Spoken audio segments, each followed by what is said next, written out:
दोस्तों, बात करें देश भर में कोरोना मरीजों की तो देश में बीते 24 घंटे में कोरोना संक्रमण के 66,999 नए मामले आए हैं, जबकि 942 मरीजों की और मौत हुई है। अब तक पॉजिटिव मामले की संख्या कुल 23,96,000 से अधिक पहुंच चुकी है।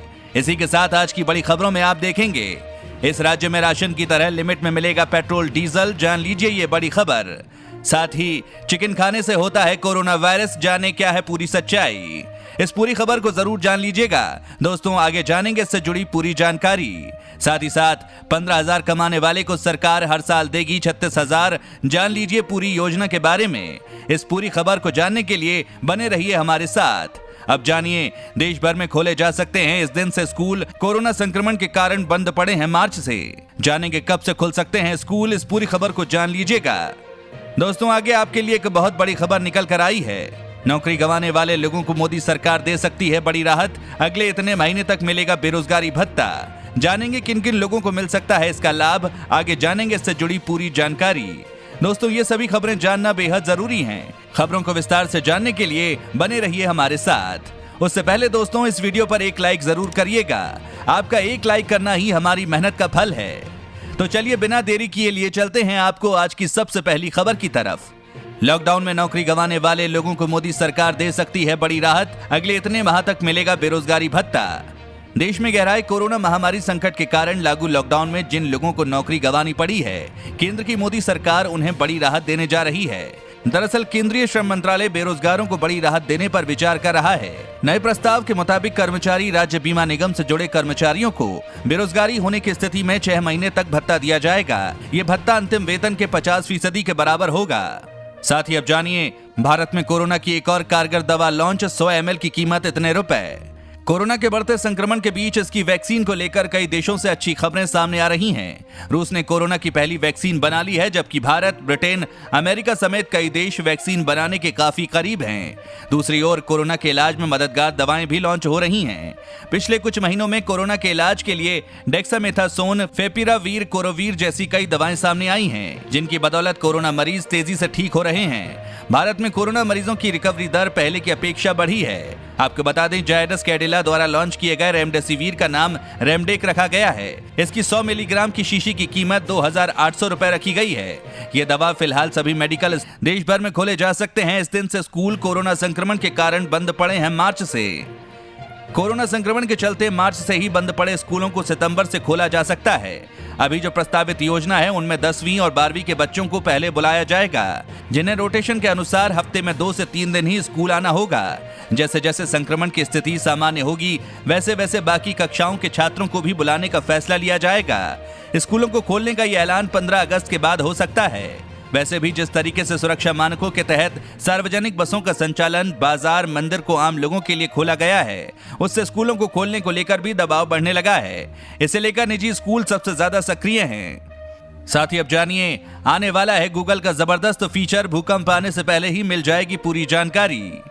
भूकंप जैसी नेचुरल डिजास्टर दुर्भाग्य से दुनिया भर में आम घटना बन गया है, जिसमें कोई भी संभावित चेतावनी लोगों के जीवन को बचाने में एक बड़ी वजह बन सकती है। इसी बीच गूगल एंड्रॉइड फोन पर एक सुविधा शुरू कर रहा है जो वास्तव में ऐसा कर सकता है। गूगल ने मंगलवार को एक घोषणा की कि वे एंड्रॉइड फोन पर भूकंप के अलर्ट सिस्टम को रोल आउट करने की योजना बना रहा है। ये सिस्टम सबसे पहले कैलिफोर्निया में तैनात होगा, जिसके जरिए भूकंप आने से पहले लोगों को कुछ सेकंड पहले ही अलर्ट मिल जाएगा। और अब जानिए, one nation one ration card को आधार से मिनटों में करें लिंक, जल्दी करें ये काम। राशन कार्ड को आधार से लिंक कराने की आखिरी तारीख 30 सितंबर 2020 है। हालांकि लिंक नहीं होने पर भी राशन कार्ड धारकों को राशन मिलता रहेगा। केंद्रीय खाद्य मंत्रालय के मुताबिक लिंकिंग प्रोसेस में देरी होने पर भी राशन कार्ड धारक को राशन दिया जाएगा। मंत्रालय ने साफ किया कि किसी का राशन कार्ड आधार नंबर से नहीं जुड़े होने के कारण रद्द नहीं किया जाएगा, बल्कि उसके हक का राशन उसे ही मिलेगा। मंत्रालय के मुताबिक अब तक कुल 23.5 करोड़ राशन कार्ड्स में से 90% राशन कार्ड ही आधार से लिंक हैं। 80 करोड़ लाभार्थी परिवारों में से कम किसी एक सदस्य का आधार राशन कार्ड से लिंक किया जा चुका है। अगर आपने नहीं करवाया है तो इसे जल्दी से लिंक करवा लीजिए। दोस्तों, इस चैनल पर हम आपको देश और दुनिया भर की सभी ताजा खबरों को सबसे पहले लेकर आते हैं। अगर आप भी चाहते हैं कि दुनिया भर की खबरें आपके पास सबसे पहले पहुंचे, तो चैनल को बिना भूले नीचे दिए गए लाल बटन को दबाकर सब्सक्राइब जरूर कर दें और बेल आइकन को भी जरूर दबाएं। साथ ही अब जानिए, अब सामान्य रक्त जांच से जान पाएंगे आपको कोरोना का कितना खतरा। वैज्ञानिकों का कहना है कि एक सामान्य सी रक्त जांच ये बता सकती है कि किन लोगों को कोरोना वायरस संक्रमण का अधिक खतरा हो सकता है। अनुसंधानकर्ताओं ने रक्त में एक ऐसे खास अणु संकेतक की पहचान की है जो कोरोना वायरस संक्रमित लोगों में अस्पताल में भर्ती होने का जोखिम 5 से 10 गुना तक बढ़ा देता है। वैज्ञानिकों ने कहा कि जिन लोगों के रक्त में ये अणु संकेतक हैं, उन लोगों के लिए अस्पताल में भर्ती होने का खतरा 5 से 10 गुना अधिक बढ़ जाता है। इसके साथ ही अब जानिए 15,000 कमाने वाले को सरकार हर साल देगी 36,000। जानिए स्कीम के बारे में सब कुछ। दोस्तों, अगर आपकी कमाई 15,000 रुपए से कम है और आपने अब तक रिटायरमेंट के बाद के लिए कोई प्लानिंग नहीं की तो चिंता करने की जरूरत नहीं है। मोदी सरकार की ये पेंशन स्कीम आपकी मदद कर सकती है। इसमें 60 साल के बाद आपको हर महीने 3,000 रुपए या सालाना 36,000 रुपए पेंशन मिलेगी। इस स्कीम से 18 से 40 साल की उम्र के लोग जुड़ सकते हैं। इस स्कीम का नाम है पीएम श्रम योगी मानधन योजना। आइए जानते हैं इसके बारे में विस्तार से। प्रधानमंत्री श्रम योगी मानधन पेंशन योजना में रजिस्ट्रेशन के लिए पास के सीएससी सेंटर पर जाना होगा। इसके बाद वहां आधार कार्ड और बचत खाता या जनधन खाता जो भी हो उसकी जानकारी आईएफएससी कोड के साथ देनी होगी। प्रूफ के तौर पर पासबुक, चेकबुक या बैंक स्टेटमेंट दिखा सकते हैं। खाता खोलते समय ही आप नॉमिनी भी दर्ज करा सकते हैं। एक बार आपकी डिटेल कंप्यूटर में दर्ज होने के बाद मंथली कंट्रीब्यूशन की जानकारी खुद मिल जाएगी। इसके बाद आपको अपना शुरुआती योगदान कैश के रूप में देना होगा। इसके बाद आपका खाता खुल जाएगा और श्रम योगी कार्ड मिल जाएगा। साथ ही अब जानिए चिकन खाने से होता है कोरोना वायरस, जाने क्या है सच्चाई। दुनिया में फैले कोरोना वायरस महामारी के इस दौर में सोशल मीडिया पर आए दिन फेक न्यूज या गलत जानकारी वायरल हो रही है। इन गलत जानकारियों और फेक न्यूज से निपटना भी किसी चुनौती से कम नहीं है। ट्विटर, व्हाट्सएप और फेसबुक जैसे सोशल मीडिया प्लेटफॉर्म पर फेक न्यूज को व्यापक रूप से शेयर किया जा रहा है। इसी कड़ी में सोशल मीडिया पर एक मैसेज वायरल हो रहा है जिसमें दावा किया जा रहा है कि ब्रॉयलर चिकन में कोरोना वायरस संक्रमण पाया गया है। दोस्तों, इस संक्रमण का अभी तक जानवरों से फैलने का कोई प्रमाण नहीं मिला है। मांस, मछली, अंडे और दूध का सेवन सुरक्षित तरीके से किया जा सकता है। इसलिए वायरल मैसेज में ब्रॉयलर चिकन में कोविड-19 पाए जाने का जो। साथ ही अब जानिए सीमा विवाद पर चीन बोला, भारत इसे और जटिल न बनाए, रिश्तों में उतार चढ़ाव आम बात। लद्दाख में गलवान में चल रहे सीमा विवाद के बाद से ही भारत और चीन के रिश्तों में खटास सी आ गई है। इसी बीच चीन ने भारत से उम्मीद जताई है कि वो सीमा विवाद को और जटिल नहीं बनाएगा। बीबीसी की एक रिपोर्ट के मुताबिक भारत में चीनी दूतावास के प्रवक्ता जीरोंग ने बुधवार रात ट्वीट कर कहा कि दोनों देशों को इस मामले में मिलकर कदम उठाना होगा।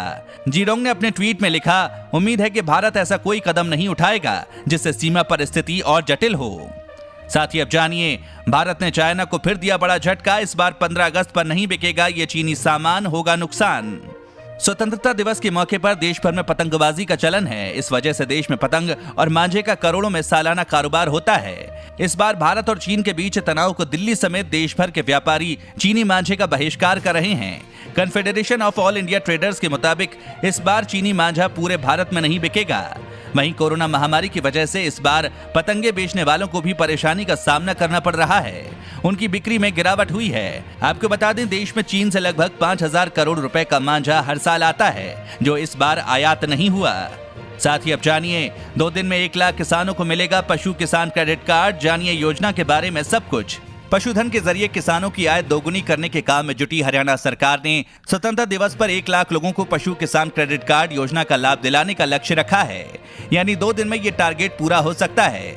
इसके बाद 7 लाख और कार्ड बनाए जाएंगे। हरियाणा में लगभग 16 लाख परिवारों के पास 36 लाख दुधारू पशु हैं। सरकार की कोशिश है कि पशुधन से भी इनकम बढ़ाई जाए, इसलिए उन्हें यह कारोबार बढ़ाने के लिए सस्ता लोन देने का प्लान बनाया गया है। सरकार को हरियाणा की बैंकर्स कमेटी ने भी 15 अगस्त से पहले 1 लाख आवेदकों को कार्ड देने की हामी भरी थी। करीब 1.5 लाख पशुपालकों ने आवेदन किया है। दरअसल मनोहर लाल सरकार ने किसान क्रेडिट कार्ड की तरह ही पशु किसान क्रेडिट कार्ड स्कीम भी शुरू की है। अगर आप भी इस स्कीम का फायदा लेना चाहते हैं तो बैंक में संपर्क करिए। साथ ही अब जानिए ट्रेन में भीख मांगने और सिगरेट पीने पर अब नहीं होगी जेल। रेलवे ने सरकार को भेजा कानून बदलने का प्रस्ताव। रेलवे ने अपने पुराने कानून में बदलाव करने के लिए केंद्र सरकार को एक प्रस्ताव भेजा है। सूत्रों के मुताबिक रेलवे ने कैबिनेट के पास जो प्रस्ताव भेजा है उसमें इंडियन रेलवेज एक्ट 1989 के 2 कानूनों में बदलाव का प्रस्ताव शामिल है। प्रस्ताव के मुताबिक IRA के सेक्शन 142(2) में संशोधन करने की मांग की गई है। इसमें ट्रेन, रेलवे प्लेटफॉर्म या स्टेशन परिसर में भीख मांगना अपराध नहीं होगा। इसके अलावा इंडियन रेलवेज एक्ट के सेक्शन 167 को भी संशोधित करने का प्रस्ताव भेजा गया है और अगर यह संशोधन स्वीकार हो जाता है तो इसमें ट्रेन, रेलवे प्लेटफॉर्म या स्टेशन परिसर पर स्मोकिंग करने वालों को को जेल की सजा नहीं दी जाएगी, उनसे केवल जुर्माना वसूला जाएगा। साथ ही अब जानिए किसानों के लिए बड़ी खबर, रहस्यमय बीजों को लेकर सरकार ने जारी की चेतावनी। आपको बता दें, कृषि मंत्रालय ने रहस्यमय बीजों के पैकेट को लेकर सभी राज्यों को चेतावनी जारी की है। दरअसल पूरे विश्व में लोगों को मिस्ट्री बीजों के पैकेट मिल रहे हैं। भारत में भी लोगों को इस तरह के पैकेट मिले हैं। कृषि मंत्रालय के मुताबिक इन बीजों के रोपण से बायोडायवर्सिटी को खतरा हो सकता है। बताया जा रहा है कि ये बीज मौजूदा फसल को नष्ट कर सकते हैं। राष्ट्रीय सुरक्षा के लिए भी ये बीज खतरा साबित हो सकते हैं। कई देशों ने इस तरह के पैकेटों से एग्री टेररिज्म की आशंका जताई है। साथ ही अब जानिए, जल्द शुरू हो सकती है दिल्ली मेट्रो, अब डेबिट या क्रेडिट कार्ड से भी दे सकेंगे किराया। कोरोना वायरस के मद्देनजर लॉकडाउन के ऐलान के बाद से बंद पड़ी दिल्ली मेट्रो जल्द शुरू हो सकती है। उम्मीद की जा रही है कि आगामी 15 अगस्त के बाद केंद्र सरकार दिल्ली मेट्रो का परिचालन शुरू करने का फैसला ले सकती है। मनी कंट्रोल ने अपनी एक रिपोर्ट में कहा है कि केंद्र सरकार से परिचालन की मंजूरी मिलने के बाद दिल्ली मेट्रो में यात्रियों का सफर और आरामदायक हो जाएगा। यात्रियों को टोकन खरीदने या स्मार्ट कार्ड रिचार्ज कराने के लिए लंबी लंबी लाइनों में खड़ा नहीं होना होगा। दिल्ली मेट्रो में आने वाले समय में सफर करने के लिए आप डेबिट या क्रेडिट कार्ड का प्रयोग कर पाएंगे। इससे स्मार्ट कार्ड रिचार्ज कराने की समस्या भी खत्म